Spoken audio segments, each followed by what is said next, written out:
Zach Arnold from Arlington, Texas.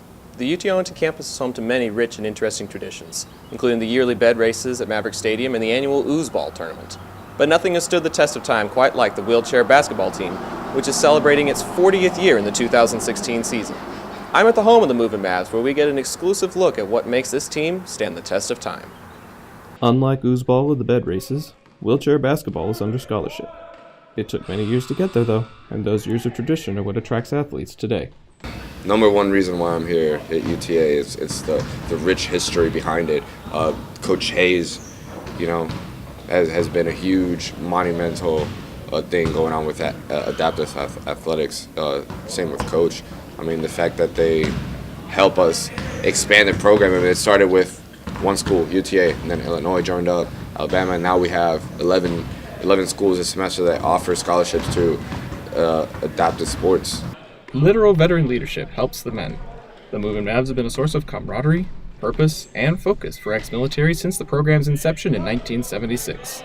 All the veterans are very goal-oriented. We have some that really wanted to be national team players in the USA. And so they come in to work. A lot of them have families, so they have other obligations.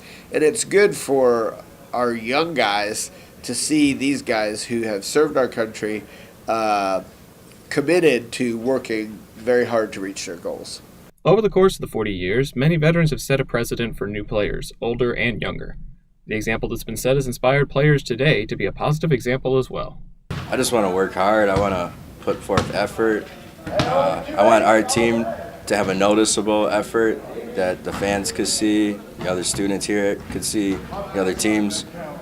And I just want to work harder than the teams in the past, if that's possible. Success in the classroom means just as much as a trophy in the case for the women. Collectively, they finished well above the GPA required to maintain eligibility last year. That collective mindset is what helps keep everyone focused, especially when on the road for games. Well, we actually have a big team calendar, so it's got all of our major assignments, tests, like final schedules, and we keep each other on top of it. We have study groups every week. We make sure that we're doing our work, especially on tournaments, because I know it's hard to focus on it. But our team actually came out with a 3.6 GPA last year, so we're hoping to keep continuing that.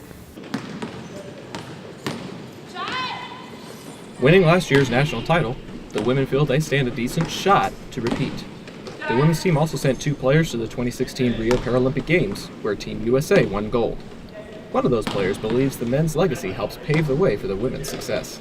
I think it just is that I've been fortunate enough that the guys that have been coming through the program, because this is a brand new program, the women's team is at least, but the men's team is very established, and academically recently they've had a lot of really successful men come through. And I think that's something that's very important is my freshman year I came in and I didn't do as well as I should have academically, and I kind of saw that and fixed it, and it's because of the influence that I've had from the guys and from some of the girls as well.